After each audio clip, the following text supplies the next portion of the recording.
Hello friends, welcome to my YouTube channel. कल अपन ने गुरुत्वाकर्षण बल पढ़ा था। आज हम उसी टॉपिक के अंदर आगे पढ़ेंगे।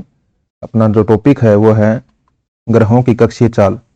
जो भी ग्रह होते हैं, सारे के सारे ग्रह सूर्य के चारों ओर चक्कर लगाते हैं। ग्रह किसके चारों ओर चक्कर लगाएंगे? सूर्य के चारों ओर। और जो उपग्रह होते हैं वह ग्रह के चारों ओर चक्कर लगाते हैं। यानी कि सूर्य के चारों ओर चक्कर लगाएंगे ग्रह है, और उपग्रह जो चक्कर लगाएंगे वो लगाएंगे ग्रह के चारों ओर।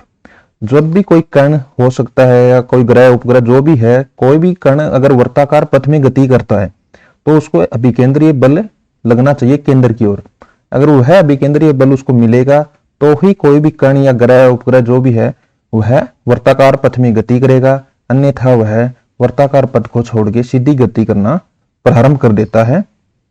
तो जो ग्रह होते हैं उनको जो अभिकेंद्रीय बल होता है वो कहां से मिलता है?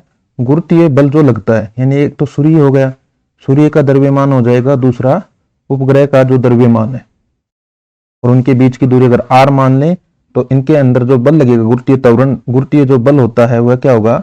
अपन ने कल पढ़ा था, F बराबर क्या होता है? G m1m2 बट्टे r स्क्वायर। अब इनमें से G आ गया, m1 एक सूर्य का द्रव्यमान मान लेते हैं, m2 किसी ग्रह का द्रव्यमान हो जाएगा, r इनके बीच की दूरी हो जाएगी। ये किसके बराबर करेंगे? अभिकेंद्रीय बल mv स्क्वायर बट्टे r के।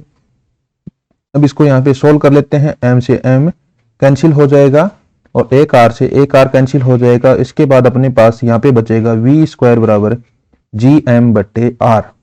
यहाँ से जो v स्क्वायर है ये क्या होती है? कक्षीय चाल होती है। यानी यहाँ पे जो अपना ग्रह है या उपग्रह है जो भी है अपने पास है, उसकी चाल अगर यहाँ पे v नोट मानेंगे तो उसका v नोट का मान क्या आ गया? अंडर रूट में जी एम बट्टे आर।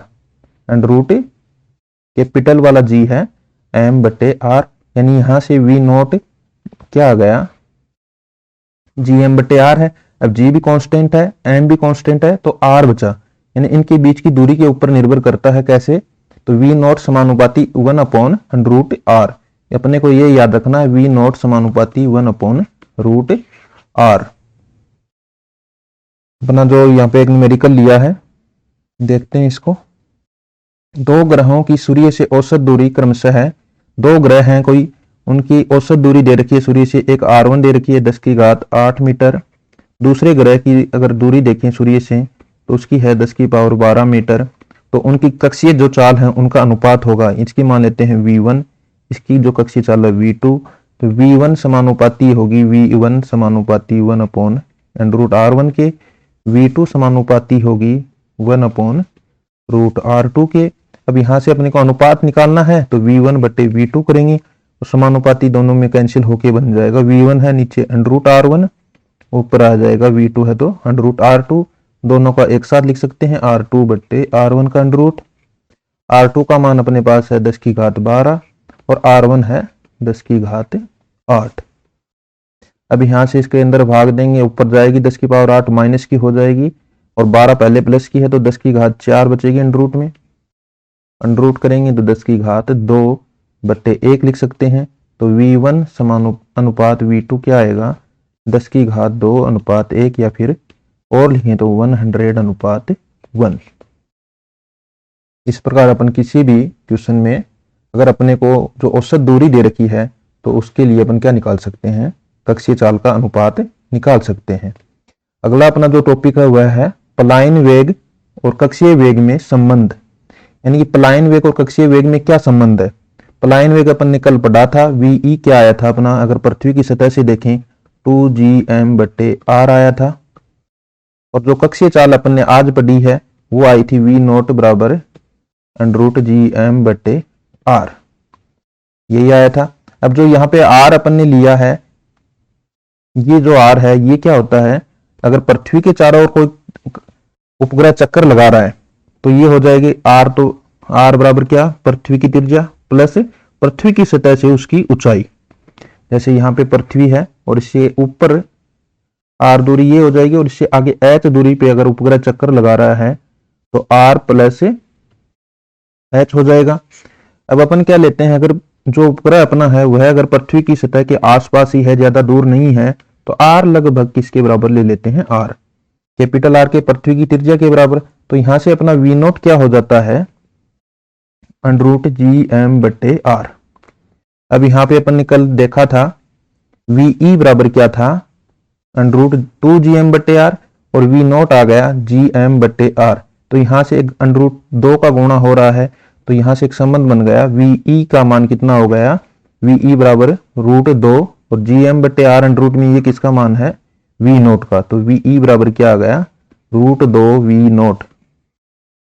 यानी कि जो अपना पलायन वेग होता है, पलायन वेग कितना होता है, पलायन वेग कक्षीय वेग का √2 गुणा होता है, √2 गुणा होता है। यानी कि अपना जो उपग्रह है चक्कर लगा रहा है पृथ्वी के चारों ओर, अगर उसका वेग √2 गुणा बढ़ा दें, √2 गुणा बढ़ा देंगे, तो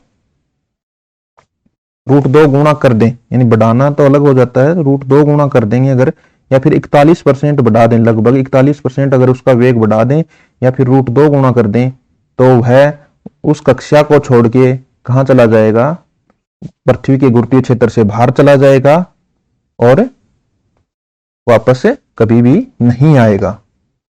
अगला अपना जो टॉपिक है वह क्या है, केपलर के नियम। अपने बहुत महत्वपूर्ण नियम है, 3 नियम है। केपलर के कितने नियम दिए हैं, केपलर ने अपने को 3 नियम बताए थे। पहला नियम, प्रथम नियम, सभी ग्रह सूर्य के चारों ओर, सभी ग्रह सूर्य के चारों ओर दीर्घवृत्ताकार कक्षाओं में चक्कर लगाते हैं, और सूर्य इस दीर्घवृत्ताकार कक्षा की एक नाभि पर स्थित होता है। यानी कि जितने भी अपने पास ग्रह हैं वे सारे के सारे चारों ओर, सूर्य के चारों ओर चक्कर लगाएंगे। और कौन सी कक्षाओं में चक्कर लगाते हैं, दीर्घवृत्ताकार कक्षाओं में, जैसा अपने डायग्राम में दिख रहा है, सारे के सारे दीर्घवृत्ताकार कक्षाओं में चक्कर लगाते हैं, और सूर्य इसकी एक नाभि के ऊपर स्थित होता है। जो दीर्घवृत्त होता है उसके अंदर 2 नाभि होती हैं, तो उसकी एक इधर होगी, एक इधर होगी। इसकी एक नाभि के ऊपर सूर्य स्थित होता है, और जो इसके ऊपर जो चक्कर लगा रहे हैं ग्रह, उनका कक्षीय वेग अपन ने निकाला था, V बराबर क्या आता है, √ में GM/r। r क्या है, सूर्य और ग्रह के बीच की दूरी। ग्रह की कक्षीय चाल ग्रह के द्रव्यमान पर निर्भर नहीं करती है। अपने को याद रखना है, जो भी ग्रह सूर्य के चारों ओर चक्कर लगा रहा है उसकी कक्षीय चाल ग्रह के द्रव्यमान के ऊपर निर्भर नहीं करती है। अब देखते हैं केपलर का दूसरा नियम। केपलर का दूसरा नियम क्या है, इस नियम के अनुसार ग्रह की क्षेत्रीय चाल नियत रहती है। ग्रह की क्षेत्रीय चाल नियत रहती है, यानी किसी अगर अपने को कोई समय अंतराल दे दिया जाए कि ΔT समय में, मान लो कोई अपना ग्रह है कहाँ पे है, मान लो यहाँ पे स्थित है, ΔT समय में यहां से चल के यहाँ पे आ गया, इतनी दूर चल के आया कितने समय में, मान लो ΔT समय में, और यहाँ पे अपना सूर्य है, तो अगर यहां से यहाँ आया तो उसका क्षेत्रफल अगर देखें तो उसने इतना क्षेत्रफल कवर किया है, इतना क्षेत्रफल कवर किया है कितने समय में, ΔT में, यानी ΔT समय में जितना क्षेत्रफल उसने किया, मान लो A क्षेत्रफल। अब मान लो कहना अपना जो ग्रह है वो यहाँ पे आ गया, अगले ΔT समय में वो यहाँ पे आ जाता है, तो जो ΔT समय में यहाँ पे जो क्षेत्रफल है ये भी कितना होगा, जो उसने पहले जो क्षेत्रफल बनाया था A, उसके बराबर ही होना चाहिए। यानी कि समान समय अंतराल में समान क्षेत्रफल तय करेगा। अब यहां से अपने को देखने पे पता चल रहा है कि ये वाली दूरी ज्यादा है, ये वाली दूरी क्या है, ज्यादा है। तो यहाँ पे अगर अपना जो ग्रह है वह अगर धीरे भी चलेगा तो उसका क्षेत्रफल ज्यादा हो जाएगा। अब इधर अगर आ गया अपना, इस दिशा में अगर अपना ग्रह आ गया, तो यहां से सूर्य से उसकी दूरी कम हो गई, तो उसको यहाँ पे तेजी से चलना पड़ेगा, तभी उसका क्षेत्रफल पूरा हो पाएगा। इसको क्या कहते हैं, समान समय में समान क्षेत्रफल तय करता है। यानी इसको क्या कहते हैं, क्षेत्रफल तय करने की अगर दर देखें तो उसको कहते हैं क्षेत्रीय चाल। तो जो क्षेत्रीय चाल है वो क्या होती है, हमेशा नियत रहती है। यानी dA/dt का मान L/2m आता है, और ये क्या होता है, नियत आता है। यहाँ पे देखने पे पता चल रहा L क्या है, ऊपर L आ रहा है, नीचे 2m। L है कोणीय संवेग और m है द्रव्यमान। तो L क्या रहेगा, यहाँ पे नियत रहेगा। L होता है I ओमेगा, I क्या है, जड़त्व आघूर्ण है, जड़त्व आघूर्ण होता है, और ओमेगा क्या है, कोणीय वेग। एक तो ये वाला है। अब I का मान रख देते हैं mr² ओमेगा, I का मान mr² होता है, ओमेगा आ गया, ये भी नियत रहेगा। अब नियत रहेगा तो क्या होगा, m तो खुद नियत होता है तो r स्क्वायर ओमेगा भी नियत रहेगा। तो r स्क्वायर ओमेगा अगर नियत है, ये क्या है, कांस्टेंट है, तो यहां से अपने को एक संबंध आ जाता है ओमेगा समानुपाती 1/r स्क्वायर, यानी r बढ़ेगा तो ओमेगा का मान कम होगा, r का मान अगर कम होगा तो ओमेगा का मान बढ़ेगा। यानी कि ये सूर्य से अगर दूरी बढ़ेगी तो ओमेगा यानी कोणीय चाल कम होगा, यानी यहां से यहां जो चलेगा वो धीरे धीरे चलेगा। जैसे ये अपनी वृत्ताकार कक्षा है और इधर सूर्य, जैसे यहाँ पे अगर अपना ग्रह यहाँ पे है, अब ये सूर्य से इसकी दूरी बढ़ गई, r का मान बढ़ा है तो ओमेगा का मान क्या होगा, कम होगा। कम होने का मतलब धीरे धीरे चलेगा, तो थोड़े समय में इतनी दूरी चलेगा। लेकिन अगर यहाँ पे अगर अपना कण ग्रह जो आया है, मान लो यहाँ पे आ गया, तो अभी देख रहे हैं अपन कि r क्या हो गया है, कम हो गया है। अब जैसे ही r का मान कम होगा तो ओमेगा का मान क्या हो जाएगा, अगर r कम हुआ तो ओमेगा बढ़ेगा। अब जैसे ही r कम हुआ तो ओमेगा बढ़ेगा, तो यानी यहाँ से तेजी से चलना पड़ेगा, तेजी से चलेगा तभी इतना क्षेत्रफल ही है कवर कर पाएगा। आगे इसको और देखें, एक संबंध और आता है, ओमेगा समानुपाती r स्क्वायर आ गया था। अब ओमेगा क्या होता है, 2π/t, टी आवर्त काल होता है 1/r स्क्वायर, यानी टी समानुपाती r स्क्वायर आ जाता है, यहां से भी आता है। और यहां अगर ओमेगा का मान रख देते हैं तो ये वाला संबंध भी अपने को याद रखना है, टी समानुपाती r स्क्वायर। अब यहाँ पे अपने पास दो रिलेशन याद रखने अपने को, ओमेगा समानुपाती 1/r स्क्वायर, टी समानुपाती r स्क्वायर। ये दोनों समीकरण जो याद रखने हैं, ये काम में कहां लेने हैं, जब कहेंगे कि ग्रह की त्रिज्या अचानक कम हो गई हो, अचानक बढ़ गई हो, लेकिन उसके अंदर द्रव्यमान अप्रभावित रहना चाहिए पहला तो, और भार से कोई उसके ऊपर बल नहीं लगाना चाहिए, तब ये दोनों अपने को काम में लेने। ये देखो पहला क्वेश्चन अपना, यदि पृथ्वी की त्रिज्या अचानक घटकर हुई है तो ये वाला ही अपने को काम में लेना है, आधी रह जाए, यानी r त्रिज्या थी पहले, अब कितनी हो गई, r' हो गई है r/2, ये वाला कर है। वह द्रव्यमान अप्रभावित रहे, यानी m था द्रव्यमान, अब भी m ही है, कोई प्रभाव नहीं पड़ा। तो दिन की अवधि कितनी होगी, दिन की अवधि का मतलब आवर्त काल कितना होगा, यानी पहले उसका आवर्त काल 24 घंटे था, अब t' कितना होगा ये पूछ रहा है। अब अपने को पता है t समानुपाती होता है r स्क्वायर, तो t समानुपाती r स्क्वायर, तो t' समानुपाती हो जाएगा r' का स्क्वायर।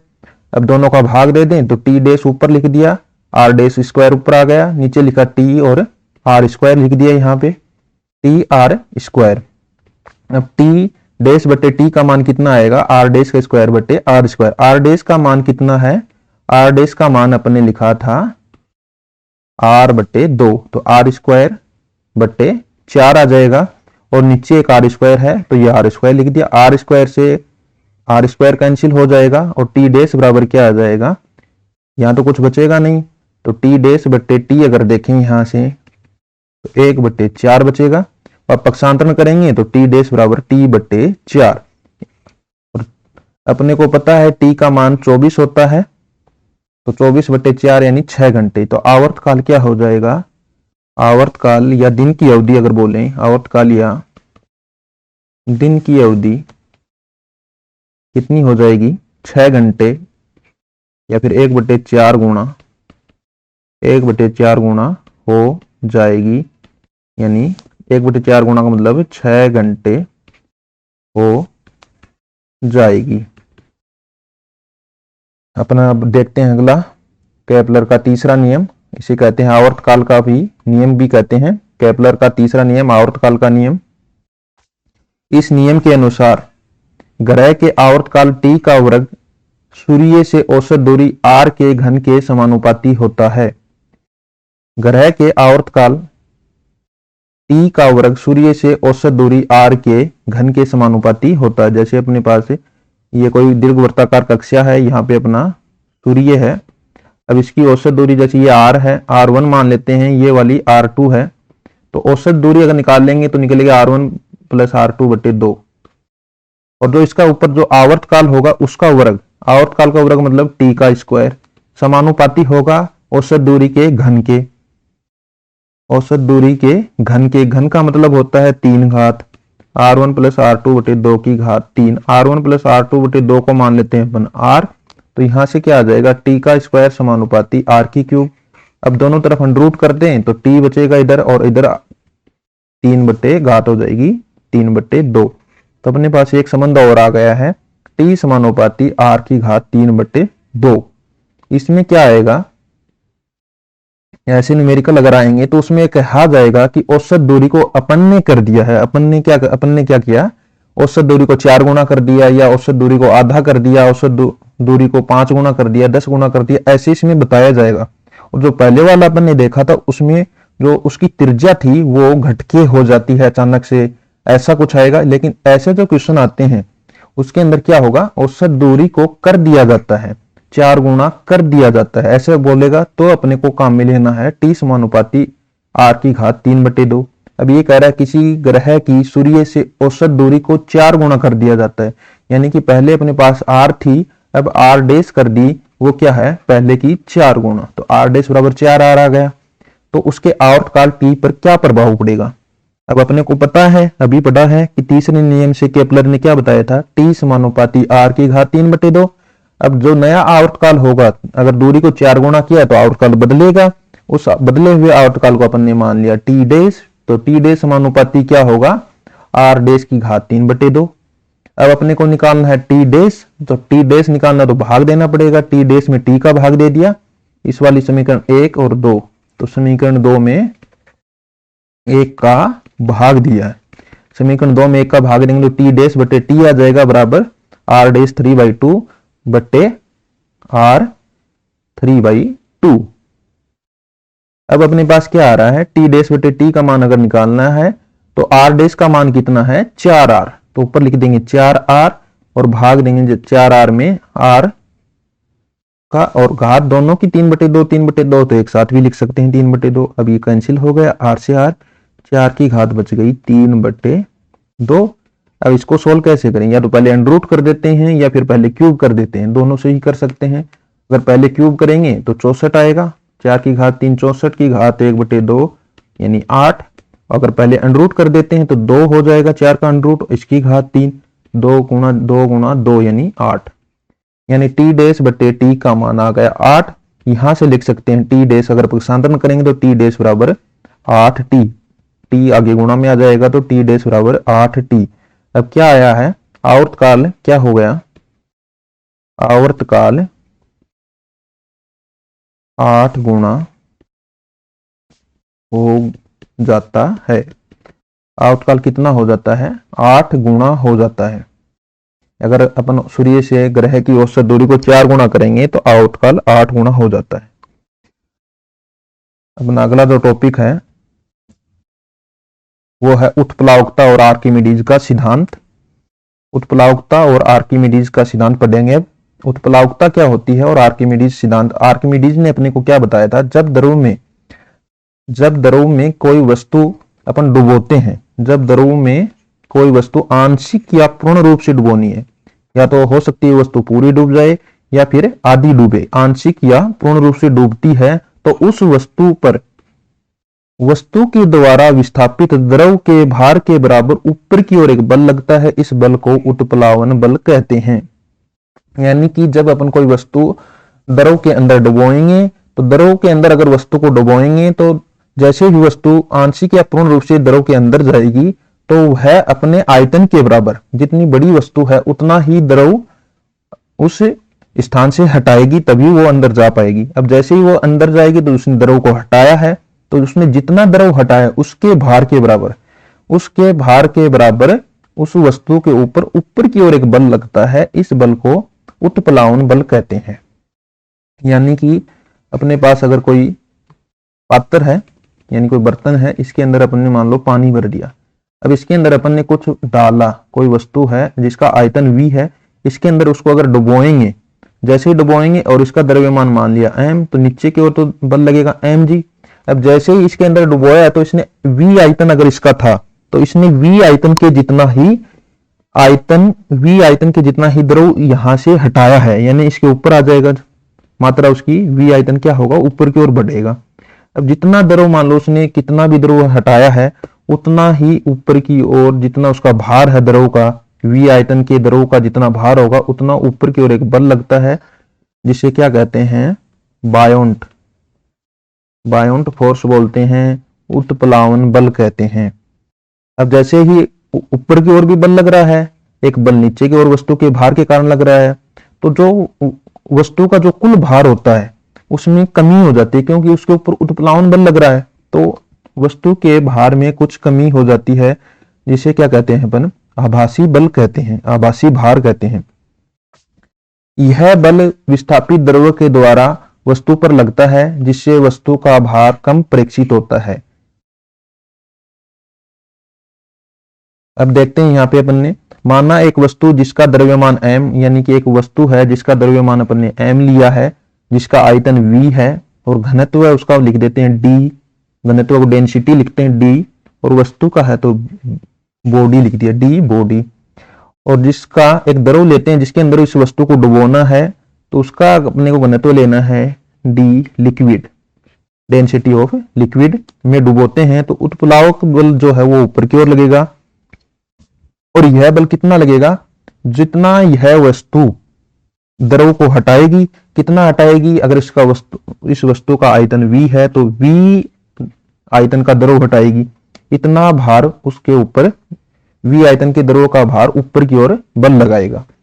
अब v आयतन है और उसका घनत्व है अपन ने द्रव का लिया है d लिक्विड, तो उसकी मात्रा कितनी हो जाएगी, v गुणा d लिक्विड, इतनी मात्रा उस द्रव की होगी, और उसके ऊपर जो भार होगा वो क्या होगा, mg होता है ना भार, अगर m द्रव्यमान है तो नीचे की ओर mg लगता है, तो mg, तो इतना भार का द्रव हटेगा, तो ये बल किधर लगेगा, वस्तु के ऊपर की ओर लगेगा, तो ये लगेगा v d liquid g, v d g, तो उत्प्लावक बल कितना हो गया, v क्या है, वस्तु का आयतन या फिर हटाए गए द्रव का आयतन, हटाए गए द्रव का आयतन है, d लिक्विड अपने को पता है द्रव का घनत्व, और g क्या है, गुरुत्वीय त्वरण, इतना बल F बराबर mg के हिसाब से देखेंगे तो इतना बल लगेगा कि m का मान कितना हो जाएगा, कितना द्रव उठाया है, v आयतन का, और घनत्व कितना है d लिक्विड, तो इसका जो द्रव्यमान होगा वो होगा v गुणा d लिक्विड, और उसके ऊपर जो बल लगेगा v d लिक्विड गुणा g के बराबर। अगर आभासी बल देखेंगे तो mg वस्तु का नीचे की ओर लगेगा mg, और माइनस उत्प्लावक बल घटाना पड़ेगा ऊपर की ओर जो लग रहा है, ऊपर की ओर कितना बल लग रहा है, d लिक्विड Vg, तो mg में से क्या घटा देंगे, d लिक्विड Vg, जो m है इसको भी अपन लिख सकते हैं घनत्व के रूप में, तो m बराबर क्या होगा, वस्तु का द्रव्यमान कितना होगा, वस्तु का जो द्रव्यमान है वह है वस्तु का आयतन गुणा वस्तु का घनत्व है, d बॉडी गुणा v, तो d body Vg minus d liquid Vg, ये आ जाएगा यहाँ पे। अब दोनों में क्या आ रहा है, d बॉडी इसमें आ रहा है, इसमें d लिक्विड आ रहा है, इसमें v आ रहा है, इसमें g आ रहा है, इसमें vg आ रहा है, vg दोनों में आ रहा है, कॉमन ले लिया, और इसमें से d बॉडी भी अपन ने कॉमन ले दी, यानी कि पहला पद अगर इसमें से कॉमन ले लेंगे तो अपने पास क्या बचेगा, d बॉडी vg, इधर कुछ नहीं बचेगा पहले पद में, तो 1 बच गया, माइनस d लिक्विड बाहर आएगा नहीं, d लिक्विड बच गया, vg और vg बाहर आ गया, तो vg और d बॉडी नीचे आ जाएगा कॉमन लेंगे तो। अब अपने पास यहाँ पे क्या बचा, W डैश बराबर बच गया d body Vg 1 minus d liquid बटे d बॉडी, और जो d liquid d body Vg है, d बॉडी V ये हो गया वस्तु का द्रव्यमान गुणा g mg को क्या कह सकते हैं, वस्तु का वास्तविक भार 1 माइनस d लिक्विड बटे d बॉडी, ये क्या होगा, आभासी भार। तो आभासी भार का क्या सूत्र आया अपने पास, W डैश बराबर W 1 माइनस d लिक्विड, और नीचे आएगा d बॉडी, अपने को ध्यान क्या रखना, ऊपर आ रहा है लिक्विड और नीचे आएगा बॉडी। कोई भी वस्तु अगर द्रव के अंदर डूबती है तो कब डूबेगी, जब उसका घनत्व द्रव के घनत्व से ज्यादा हो तो वस्तु द्रव के अंदर डूब जाएगी। अगर घनत्व बराबर है तो आंशिक रूप से डूबेगी और सतह के अंदर अंदर तैरती रहेगी। अगर वस्तु का घनत्व द्रव के घनत्व से कम है, यानी कि वस्तु का घनत्व कम है और द्रव पदार्थ का अपना जो जिसके अंदर डूबना है उसका घनत्व ज्यादा है, तो वस्तु कभी भी द्रव के अंदर नहीं डूबेगी, थोड़ी सी डूबेगी और ऊपर तैरती रहेगी। जैसे अपने पानी के अंदर लकड़ी तैरती है या फिर बर्फ भी तैरती रहती है, इस प्रकार तैरती रहेगी। अपने को जो आभासी भार है उसका मान कितना है, डब्ल्यू डैश बराबर W1 माइनस डी लिक्विड बटे डी बॉडी। अब अपने पास यहाँ पे 2-3 बिंदु हैं, इनको देख लेते हैं। यदि W बराबर mg का मान, W बराबर mg का मान उत्प्लावक बल से अधिक है, यानी नीचे की ओर लग रहा है mg, ऊपर की ओर लग रहा है उत्प्लावक बल, तो उत्प्लावक बल से अगर mg अधिक है तो वस्तु डूब जाएगी। अपने को पता है जिधर बल ज्यादा होगा वस्तु उधर जाएगी। अब mg ज्यादा है ऊपर वाले से तो वस्तु नीचे जाएगी, यानी वस्तु डूब जाएगी। यदि W का मान, W बराबर mg का मान उत्प्लावक बल के बराबर है तो वस्तु डूबकर तैरेगी, यानी कि W और नीचे की वस्तु का जो भार है और उत्प्लावक बल अगर दोनों बराबर हैं तो वस्तु सतह के नीचे डूब के तैरती रहेगी। तीसरा, यदि W का मान उत्प्लावक बल से कम है, यानी ऊपर की ओर जो बल लग रहा है वह ज्यादा है और नीचे की ओर जो बल लग रहा है वस्तु का भार है वो कम है, तो वस्तु आंशिक रूप से डूबेगी और तैरती हुई रहेगी। यानी इस स्थिति में क्या रहेगा, वस्तु थोड़ी सी डूबेगी और तैरेगी। इस स्थिति के अंदर अगर द्रव यहां तक है तो यहां रह के तैरेगी, और इस वाली स्थिति में क्या होगा, वस्तु डूब जाएगी। अगला अपना जो टॉपिक है देखते हैं आगे क्या लिखा है। यदि उत्प्लावक बल वस्तु के भार W से ज्यादा है, यदि उत्प्लावक बल वस्तु के भार W से ज्यादा है तो वस्तु का कुछ भाग द्रव से बाहर रहेगा, और बाहर रहे, अगर कितना भाग बाहर रहेगा, बाहर रहा आयतन क्या होगा, V आउट बराबर V1 माइनस डी बॉडी बटे डी लिक्विड। इस वाले में बॉडी डी जो बॉडी है, जो वस्तु का जो घनत्व है वो ऊपर आ रहा है और लिक्विड का घनत्व है नीचे आ रहा है, और पहले वाले जो अपना था उसके अंदर लिक्विड का ऊपर था और बॉडी का नीचे था। ये अपने दोनों ध्यान में रखने हैं। इस वाली स्थिति में क्या होगा, अगर वस्तु के भार W से ज्यादा अगर उत्प्लावक बल लग रहा है तो वस्तु आंशिक रूप से डूबेगी, यानी कि ऊपर की ओर ज्यादा लगेगा बल और नीचे की ओर कम लगेगा, यानी कि वस्तु का घनत्व द्रव के घनत्व से ज्यादा है, नहीं कम है। वस्तु का घनत्व कम है और द्रव का घनत्व ज्यादा है, तब ये स्थिति होगी। यहाँ पे अपने पास एक न्यूमेरिकल है। बर्फ का घनत्व दे रखा है अपने को 900 किलोग्राम प्रति मीटर क्यूब, यानी बर्फ है तो डी बॉडी होगी 900 किलोग्राम प्रति मीटर क्यूब। जल का घनत्व, द्रव का घनत्व है डी लिक्विड अपने को दे रखा है 1000 किलोग्राम प्रति मीटर क्यूब है। तो बर्फ जल में डूबेगी या तैरेगी, तो सबसे पहले अपने को देखना है जिसका किसका घनत्व ज्यादा, वस्तु का घनत्व ज्यादा है या द्रव का घनत्व ज्यादा है। देखने पे पता चल रहा है द्रव का घनत्व ज्यादा है तो वस्तु पूर्ण रूप से नहीं डूबेगी, डूब के तैरेगी, आंशिक रूप से डूबेगी। तो वस्तु आंशिक रूप से डूब के तैरेगी। तो और अगर तैरेगी तो कितना भाग बाहर रहेगा और कितना भाग अंदर डूबेगा। अगर बाहर का अपने को भाग निकालना है तो अपने पास अभी सूत्र पड़ा था V आउट बराबर V1 माइनस डी बॉडी बटे डी लिक्विड। ये अपने सूत्र पड़ा था 1 माइनस डी बॉडी बटे डी लिक्विड। इस वाले सूत्र से निकालेंगे V आउट बराबर V1 माइनस डी बॉडी का घनत्व 900 बटे 1000, डी लिक्विड का घनत्व 2 0 से 2 0 कैंसिल, 1 माइनस 9/10 लघुत्तम लेंगे और सोल्व करेंगे तो 10 माइनस 9 बटे 10, और भार क्या है V। तो V आउट कितना हो गया, V गुणा 1/10, यानी कि 1/10वां भाग कहाँ रहेगा, 1/10वां भाग बाहर रहेगा। अगर इतना भाग बाहर रहेगा तो अंदर कितना रहेगा, तो 9/10 भाग अंदर डूबा रहेगा। इस प्रकार अपन निकाल सकते हैं घनत्व से कि वस्तु का कितना भाग, कितना आयतन अंदर डूबेगा और कितना भाग बाहर निकलेगा या बाहर रह के तैरेगा। इस प्रकार अपन इनको कर लेंगे। यहाँ पे अपना ये टॉपिक समाप्त होता है। Thank you very much.